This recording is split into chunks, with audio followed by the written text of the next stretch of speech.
Cifras de IMASEC de octubre, en que están todos los acuerdos que se han ido avanzando en el gobierno y con la oposición. Vamos a conversar junto al senador Ricardo Lagos Weber. Bienvenido, senador, ¿cómo está? Bien, gracias por la invitación. ¿Cómo lo tomó esta noticia del IMASEC de octubre, menos 3,4%? Había mucho ruido en el ambiente económico, mercado, de que no venía bien, que iba a sorprender. Pero yo creo que la magnitud y la caída del IMASEC comparado con 12 meses atrás, es bien, más de lo que yo creo que esperaban muchos, incluso los más pesimistas. Claro. Estaba hablando de menos 3,4. ¿Qué queda para noviembre entonces? Bueno, no quiero ser agorero, pero ¿qué queda para eso? Y eso tiene un impacto además en el tema desempleo. Y creo que son no pocos los analistas que prevén que tal vez en los próximos 2 meses lleguemos a esa cifra de desempleo de 2 dígitos, o sea, sobre el 10%. Lo cual creo que eso sí genera una tensión adicional a todo lo que hemos vivido estas 5 semanas y media, 6 semanas. Creo que esto sí va a generar una situación bien fuerte desde el punto de vista económico. No hace falta decirle a usted qué pasa cuando hay desempleo, se disminuyen los ingresos, se afecta la capacidad de pago de muchas familias, no pueden mantener, no pueden pagar muchas cosas que son esenciales. En consecuencia, lo que cabe acá ahora es ver cuáles son las causas de este IMASEC negativo y qué se puede hacer al respecto. Lo más obvio, y que creo que el gobierno lo va a hacer, hemos hablado con el ministro de Hacienda durante el fin de semana y otras autoridades económicas, muy probablemente van a proponer algún tipo de medidas para estimular la demanda por el lado fiscal, ¿ya? Invertir más, gastar más rápidamente para generar actividad económica. Y eso está bien. Por parte de tasa política monetaria se ve muy difícil ahora. Bueno, vamos a ver qué dice el IPOM. Tenemos IPOM esta semana el jueves, ¿ya? Vamos a ver qué dice el IPOM. Pero quiero decirle que una cosa es que yo estimule la demanda agregada y que eso lo hemos venido pidiendo. Esto es que genero más lucas para que la actividad se acelere. Pero al mismo tiempo, una de las causas que tiene este bajo IMASEC dice relación con las jornadas de violencia que se han vivido, que ha interrumpido la posibilidad de interrumpido la actividad económica, ha impedido que la gente pueda ir a trabajar, y los que han ido a trabajar han trabajado menos horas, en condiciones mucho más complejas, con temas de suministro, etcétera. Entonces, acá, cuando uno dice cómo abordamos este menos 3,4%, uno son las medidas de carácter de estímulo, de carácter fiscal, que son bienvenidas y son importantes y hay que hacerlas, pero no saco nada con tratar de mejorar la demanda si es que no tengo una oferta que me responda. Y ahí es cuando creo que el tema de restaurar el orden público, el llamado que hice, o más que llamado, una reflexión, la verdad, porque no sé si estoy destinado a hacer llamados, pero sí a reflexionar. La semana pasada, cuando ya hubo la tremenda jornada de violencia, creo que fue el martes pasado, en Valparaíso en particular, decir, démonos un respiro desde el punto de vista de la movilización. ¿Por qué razón? Porque la violencia se empieza a capturar, empieza a manchar a la agenda social, que es legítima y que yo la apoyo. Pero si la ciudadanía empieza a poner en la balanza, eventualmente, de que la violencia y el saqueo, desmedido como lo hemos visto, va a terminar perjudicando más que lo que se espera que pueda aportar una agenda social, creo que estamos en un pésimo camino. Y por eso que tal vez el llamado, o la invitación a reflexionar es tratar de dosificar la movilización, no a desmovilizarse, a dosificarla, a sentarnos a conversar. El punto ya se hizo. O sea, la movilización tremenda que hubo, no está dando la violencia, la movilización. Ese 1.200.000 personas en Santiago, las 400.000, 300.000 personas que fueron de Viña a Valparaíso hace 4 o 5 semanas.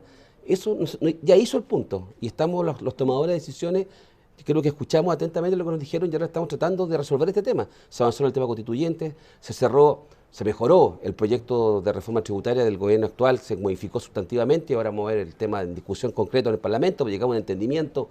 Se avanzó en el presupuesto histórico, el presupuesto entró para decirle 100 pesos y salió con 105 pesos, o sea, lo quiero decir, o sea, mejoró sustantivamente, se le pusieron recursos adicionales, entonces nos estamos tratando de hacer cargo, pero creo que simultáneamente hay que aislar estos hechos de violencia, que lo que generan es interrumpe la actividad económica, ¿ya? Y generan además una tensión emocional en muchos de nosotros. Muchas de las marchas o manifestaciones son autoconvocadas o por distintos grupos que no están necesariamente organizados, pero sí está la Mesa de Unidad Social, en que ellos han hecho algunos llamados, movilizaciones, incluso paro, huelga nacional. ¿Ellos se podrían recoger este llamado?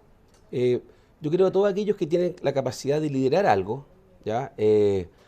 Entendiendo que son autoconvocadas las movilizaciones, que son distintos puntos. No hay una persona responsable de la organización, pero la Mesa de Unidad Social u otras organizaciones, los portuarios, por ejemplo, ellos tienen opinión, ellos tienen capacidad de influir sobre un número importante de ciudadanos, de organizaciones gremiales.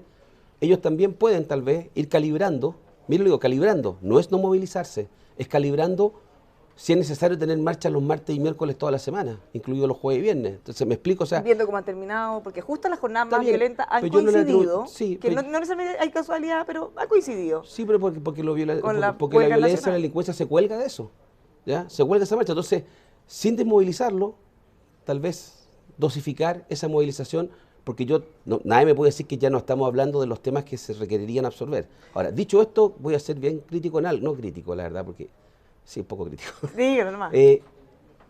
Siento también de que desde el punto de vista concreto de algo que haya entrado a la vena de los chilenos todavía no hemos resuelto mucho, porque resolvimos el presupuesto, que va a tener un aumento significativo de las pensiones básicas solidarias, que es real, pero va a ocurrir ahora el 20 de diciembre con suerte.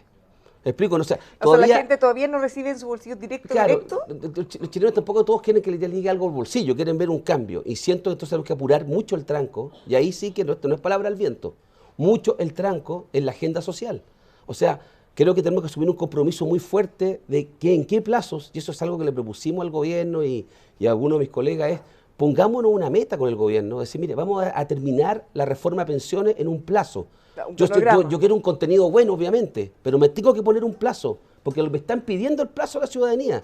Esto no es legislar como siempre, ¿me explico? Entonces voy a tener que hacerlo mejor. Y si hay que trabajar en febrero, si hay que trabajar más, se hará, porque lo que hay que hacer es hacer cosas concretas que se diga, hubo un cambio acá. Los chilenos, ¿saben? No somos tontos, somos promedio. Todos los chilenos somos promedio. Y captamos al tiro si es que la cosa va para un lado o va para otra. Y podemos tener paciencia, pero sabemos si vamos avanzando o no. Y yo siento que en la agenda social, el constituyente está avanzando bien y rápido, porque hay un plazo, 28 de diciembre, para hacer todos los acuerdos legales para poder tener elección de plebiscito constitucional en abril. Eso hay que hacerlo con 28 de diciembre, o sea, hay una fecha. Pero en los otros temas no hay una fecha tan fuerte. Impongámonos esa fecha y saquemos esa reforma provisional, saquemos la reforma del ingreso de mínimo garantizado. Y en la medida que cumplan esas fechas van a confirmar ustedes también. Por supuesto, y la gente va a tender a decir, los ciudadanos, los chilenos van a decir, ya, están escuchando, están atinando, y puedo entonces dosificar aún más las movilizaciones. Senador, cuando hablamos de la agenda social, se ha hablado en distintas materias, ya sea por un lado de aumento de las pensiones básicas solidarias, el aumento del ingreso mínimo, más allá de los proyectos como va a terminar, medicamentos, por ejemplo, hay varias patitas que podríamos Por ejemplo, mire, medicamentos. Pero pensando en el IMASEC que conocimos hoy, porque incluso en la reforma tributaria se ha llegado a un monto que se va a recaudar, pero ¿se está considerando todos los empleos que se pueden destruir o todo lo que se va a dejar de recaudar por menor crecimiento? ¿Se está descuidando un poco esa parte, asumiendo que vamos a seguir creciendo? Por eso lo dije cuando hablamos de IMASEC, que habían dos temas que abordar simultáneamente. Pero una demanda y otro es el tema de orden público, porque esto va a tener un impacto. ¿Pero usted ve que esa visión que usted tiene es compartida por los demás o no hay ese nivel de urgencia o de entender realmente la dimensión del problema? Bueno, yo hablo un poquito por mí, pero yo me imagino que cualquier dirigente político que está en el Parlamento, que ya lleva 4 o 8 años, entenderá. Pero lo mínimo que tiene que entender es que la economía tiene que crecer algo para poder distribuir, y si la economía crece se genera actividad económica, si se genera actividad económica podemos discutir cuánto de eso más tiene impacto en los empleos, depende de la elasticidad de los sectores, pero todos sabemos que si la economía crece las cosas son distintas, y Chile le ha tenido dificultades para crecer en los últimos 8 años. Ya no crecemos al 5 o al 6 hace mucho tiempo, si creceremos al 6 o al 7, incluso con los niveles de desigualdad que tenemos, tal vez la solución no sería la que tenemos hoy. Pero eso no va a ser así, y no solamente en Chile, ya no se crece en el mundo esas tasas. Usted ve lo que le ocurrió a China, que se pegó una chantada, entonces, para estándares chinos me refiero. Entonces, el mundo tiene dificultades para crecer, tenemos que tener eso mentalizado nosotros, en consecuencia tampoco uno puede exigir más allá de lo que puede hacer, pero sí podemos hacer cosas. Y en el tema tributario, y esto vamos a tener una diferencia eventualmente con el ministro Briones, con el cual hemos tenido una muy buena relación, pero le digo al tiro al ministro Briones, como le he dicho en privado, lo puedo decir en público, nosotros asumimos un compromiso cuando llegamos al entendimiento tributario, de que al cabo máximo de 6 meses, que ya están corriendo, ya queda 1, ya quedan 5 nomás, vamos a hacer un barrido de todo el gasto de las exenciones tributarias que existen en Chile, revisarlas, ¿con qué objetivo? Para saber si es posible mejorar eso. Eso significa que hay alrededor de 8.000 o 10.000 millones de dólares que se están no pagando impuestos por eso, porque habían buenas razones. Esas razones se mantienen o no, revisemos. Y eso nos va a llevar a un debate sobre una nueva reforma tributaria. Se lo digo sí o sí, y no hay que engañar a nadie. Nuestro nivel de carga tributaria es tan bajo en Chile que debemos poner en un plazo de 5 o 6 años, subir esa carga alrededor de 5 o 6 puntos. ¿Hay alguna posibilidad o espacio político para que esa discusión y evaluación de exenciones, en vez de ser en marzo, pudiera ser ahora? O ahora o pronto, pensando en la agenda. A ver, primero... Se necesitan más recursos. Ahí yo soy conservador. No, prefiero terminar la reforma que tenemos hoy día, que todavía no la aprobamos. Terminemos el proyecto que está en el Congreso. Esta semana vamos a terminar de consensuar las indicaciones del proyecto original del presidente Piñera, que es un proyecto ahora completamente distinto. Nuestro recaudaba menos de 400 millones, este recaudar 2.000 millones de dólares, no le rebajo los impuestos a un sector más privilegiado chileno. O sea, hay un cambio cualitativo. Aprobemos este proyecto. Démonos este tiempo, igual requiere espacio esta discusión. Diputados, estaban algunos un poco molestos, quizá porque ellos no participaron o porque encontraban que era relativamente insuficiente. ¿Usted ve que tienen el espacio y los votos? Si ellos tienen la capacidad de hacerle mejoras al proyecto actual, bienvenido sea. Yo hablé con algunos de los diputados, incluso de mi bancada, que no hay ninguno que participe en la Comisión de Hacienda de la Cámara, pero igual, hablé con el diputado Ricardo Ser y para decir las cosas bien y no dando vueltas como algunos políticos, y me criticaron porque encontraron que el acuerdo era insuficiente y por otra parte que no se había incorporado a los diputados en la discusión. Pueden tener un cuarto de punto, les concedo, pero también había una premura por llegar a entendimiento. Este entendimiento lo hicimos un fin de semana largo, ese fin de semana se acuerda de jueves y viernes feriado. Y ya había un preacuerdo antes de la Cámara. Exactamente, entonces, y además, en la Cámara hicieron tremendas contribuciones al proyecto, lo mejoraron sustantivamente. La reducción o el alivio a los adultos mayores por el pago de contribuciones, ¿dónde se introdujo? En la Cámara de Diputados. Eso es un reconocimiento para ellos. Entonces yo no tengo ninguna dificultad si lo mejoran el proyecto, pero quiero decirte que el proyecto de reforma tributaria es un proyecto serio. Por último, porque se va a caer el minuto acá, en el tema del IMASEC, ¿qué es lo que viene ahora? Bueno, Chile tiene una capacidad de asumir ciertos compromisos transitorios. ¿Con cargo a qué? Con cargo a la plata que tenemos ahorrada afuera, como los fondos de estabilización, ¿ya? Y también a una mayor capacidad de endeudamiento. Ahora, ojo, esto no significa que yo puedo vivir endeudándome afuera o girando contra la cuenta que tiene plata finita, se me va a acabar. Pero me da un espacio de tiempo, mira lo que te digo, me da un espacio de tiempo para aumentando el nivel de la deuda o gastando la plata que tengo en la cuenta del Fondo de Estabilidad Económica y Social, de financiar mejores condiciones en materia de una agenda social, en tanto apruebo una reforma tributaria que aumenta la carga, recupero el nivel de actividad y puedo comenzar a financiar con gastos permanentes, con ingresos permanentes. O sea, con endeudamiento ahora, podemos la pregunta llegar es si hay voluntad política para hacer eso. ¿Y si algunos, yo espero que a la gente no se le pase el susto, lo digo así. Porque así como le entró, no sé si la palabra es suiza, entró susto de qué pasaba en Chile, de que había una desestabilización, de que el gobierno podía caer, que algunos se abrieron a hacer cosas que durante décadas fueron muy refractarios a hacerlo. Entonces yo quiero decirles que esto no ha pasado. De hecho, yo estoy acá ahora, pero ayer en Valparaíso hubo situaciones críticas en un minuto en la zona de Ecuador, Bellavista Condel, donde en la zona cero que le llaman ahora en Valparaíso. Entonces, yo diría que acá estamos en un equilibrio precario, con un nivel de apoyo al gobierno del 10%. 10%. Esto es bajísimo. Y un rechazo sobre el 80%. Entonces, aquí no estamos... Aquí no entramos en tierra derecha, retomamos ni una normalidad, palabra que ya se olvidará, que era fuera del léxico, porque nada va a ser como antes.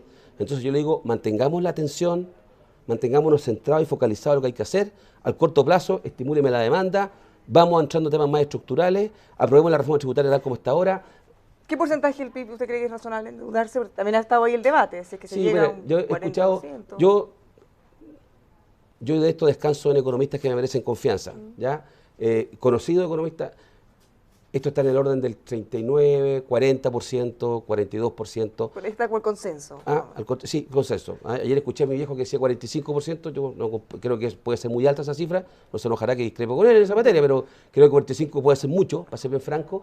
Creo además que la carga tributaria hoy día es alrededor del 20% de la OCDE. Si usted incorporara y la OCDE tiene alrededor de 34%, el promedio de la carga tributaria sobre el Producto Interno Bruto, creo que nosotros deberíamos aumentar unos 5 puntos esa carga porcentual. ¿Ya? No lo digo yo, lo digo descansando en gente que merece mucho respeto, gente responsable, pero al mismo tiempo bien progresista, y creo que nos permite en el cabo de unos 5 años acercarnos a eso. Creo que vamos a poder tener entonces recursos suficientes para financiar. Hay muchos todavía loopholes o, ¿cómo se llama? Agujeritos, digamos, en materia tributaria que se podían taponear, digamos, donde están las ilusiones fuertes. Senador, hablemos de violencia. Ustedes suscribieron en el Senado un acuerdo en donde se instaba al gobierno básicamente que utilizara las herramientas que ya tiene, resguardando el cuidado de los derechos humanos. ¿Qué pasa? Que en la oposición no hubo un acuerdo. Hemos visto hoy declaraciones del Partido Socialista en que ya sí han condenado la violencia y también avanzando en esa línea. Hay sectores de la oposición que creo que les ha costado o les cuesta llegar a ciertos entendimientos. ¿Ya? Lo digo porque te recuerda cuando comenzó esta crisis que el gobierno invitó, a todo el mundo lo invitó a la moneda. Es cierto que el gobierno cometió un error ahí, porque hubo un sector que no lo invitó al principio, como fue el Partido Comunista. ¿Ah? Después se arrepintió y lo invitó a última hora, antes de la reunión, pero llegó tarde el gobierno, cometió un error a mi juicio. ¿Ah? Un error gravísimo a mi juicio. Pero haberse restado también fue un error. Pero yo creo que uno tendría que haber concurrido. No había ni una razón para no concurrir. ¿Ya? Me pareció escuchar a mí en algunos sectores que era no, porque esto era prestarle ropa al gobierno.